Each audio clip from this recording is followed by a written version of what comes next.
नमस्कार. आज आपण वनस्पतीशास्त्र म्हणजे बॉटनी शिकलेल्यांसाठी प्रशासकीय सेवांमध्ये, सिव्हिल सर्व्हिसेसमध्ये काय संधी आहेत यावर जी माहिती मिळाली आहे तिचा जरा सखोल विचार करूया. हो.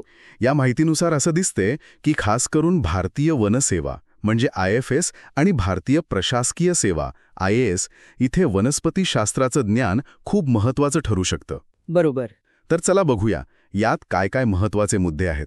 सगळ्यात आधी आपण भारतीय वनसेवेबद्दल म्हणजे IFS बद्दल बोलूया का? हो, नक्की. वनस्पतीशास्त्र पदवीधरांसाठी हा एक प्रमुख मार्ग आहे असं दिसतं या माहितीत.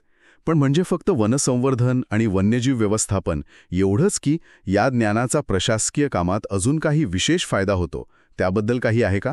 नक्कीच आहे.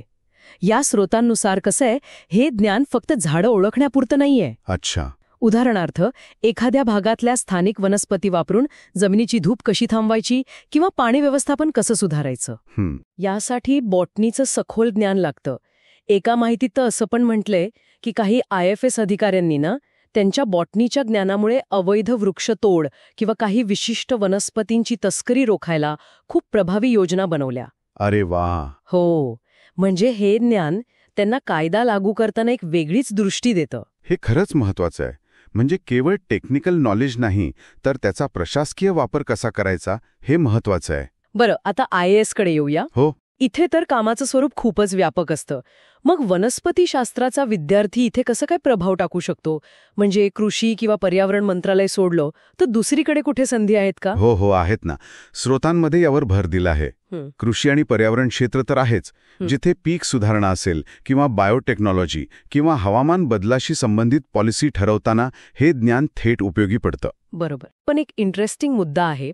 भारतीय महसूल सेवेत सुद्धा म्हणजे IRS कस्टम्समध्ये वनस्पती क्वारंटाईन सारख्या विभागात संधी आहे. अच्छा. कस्टम्समध्ये. हो. आंतरराष्ट्रीय व्यापारात वनस्पती किंवा वनस्पतीजन्य उत्पादनांमधून जे रोग किंवा किडी येऊ शकतात त्यांना थांबवण्यासाठी वनस्पतीशास्त्राच्या तज्ज्ञांची गरज भासते तिकडे. अच्छा. त्यामुळे संधी फक्त अपेक्षित ठिकाणीच नाहीत तर अनपेक्षित ठिकाणी सुद्धा आहेत. म्हणजे वनस्पतीशास्त्राचं ज्ञान प्रशासनाच्या अगदी अनपेक्षित भागांमध्येही खूप मोलाचं ठरू शकतं. बरं, आता परीक्षेबद्दल बोलूया. UPSC आणि MPSCची रचना तर आपल्याला माहीत आहे. पूर्व, मुख्य आणि मुलाखत. पण या माहितीत वनस्पतीशास्त्र किंवा कृषी हे वैकल्पिक विषय निवडण्याबद्दल काय म्हटलंय? म्हणजे फक्त आवड म्हणून निवडायला सांगतात की गुणांसाठी पण फायद्याचं आहे म्हणून? दोन्ही गोष्टी आहेत. म्हणजे जर या विषयात पदवी असेल तर अभ्यासक्रम ओळखीचा असतो. हो, ते आहेच. त्यामुळे तयारी सोपी होते, हे तर आहेच. पण त्याहून महत्वाचं म्हणजे मुलाखतीच्या वेळी किंवा पुढे सेवेत गेल्यावर सुद्धा आपल्या ज्ञानाचा प्रशासनात नेमका कसा उपयोग कराल हे दाखवून देणं सोपं जातं. अच्छा. मुख्य परीक्षेत चांगले गुण मिळवायला तर फायदा होतोच, पण हे ज्ञान प्रत्यक्ष कामात कसं वापरता येईल हे उमेदवाराला स्पष्ट करता आलं पाहिजे, असं स्रोतांमध्ये सुचवलं आहे. आणि तयारीसाठी काही विशेष कौशल्य किंवा प्रशिक्षणाचा उल्लेख आहे का? म्हणजे सामान्य ज्ञान तर आहेच, पण त्यासोबत अजून काही? हो, नक्कीच आहे. चालू घडामोडी, लेखन कौशल्य हे तर लागतंच. बरोबर. पण काही विशेष गोष्टींवर पण भर दिलाय, जसं की रिमोट सेन्सिंग आणि GIS सारखं तंत्रज्ञान. त्याचा वापर वनस्पती आणि वनक्षेत्रांच्या अभ्यासासाठी कसा होतो याचं ज्ञान फायद्याचं ठरतं.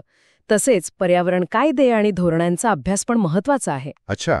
इन्स्टिट्यूटमध्ये इंटर्नशिप केली तर प्रत्यक्ष कामाचा अनुभव मिळतो आणि तयारीला चांगली दिशा मिळते.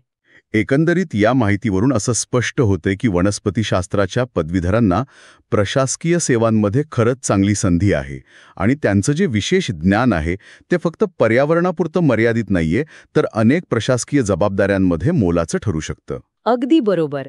विशेषतः जेव्हा आपण सस्टेनेबल डेव्हलपमेंट, जैवविविधता संवर्धन आणि अन्न सुरक्षा यांसारख्या मोठ्या आव्हानांचा विचार करतो, तेव्हा वनस्पतीशास्त्राचं ज्ञान असलेले प्रशासक जास्त प्रभावीपणे काम करू शकतात. ह्या माहितीचा मुख्य गाभा आहे. म्हणजे केवळ सामान्य प्रशासक म्हणून नाही, तर विषय तज्ज्ञ म्हणून त्यांची भूमिका महत्वाची ठरते. आणि जाता जाता एक विचार आला मनात. या माहितीत IIFM भोपाळ किंवा wild life institute of India, Dehradun सारख्या विशेष प्रशिक्षण संस्थांचा उल्लेख आहे. हो आहे. तर विचार करण्यासारखी गोष्ट आहे की अशा संस्थांमधून प्रशिक्षण घेतलेले अधिकारी आणि जे सामान्य प्रशासकीय प्रशिक्षण घेऊन आलेले अधिकारी आहेत, जेव्हा हे दोघेही पर्यावरण किंवा वनक्षेत्रात काम करतात, तेव्हा त्यांच्या समस्यांकडे बघण्याच्या दृष्टिकोनात किंवा निर्णय घेण्याच्या प्रक्रियेत काही मूलभूत फरक असतो का? हा चांगला मुद्दा आहे. आणि जर असेल तर तो नेमका काय फरक असतो, यावर खरंच भविष्यात अधिक माहिती मिळवायला हवी. नक्कीच यावर विचार करायला हवा.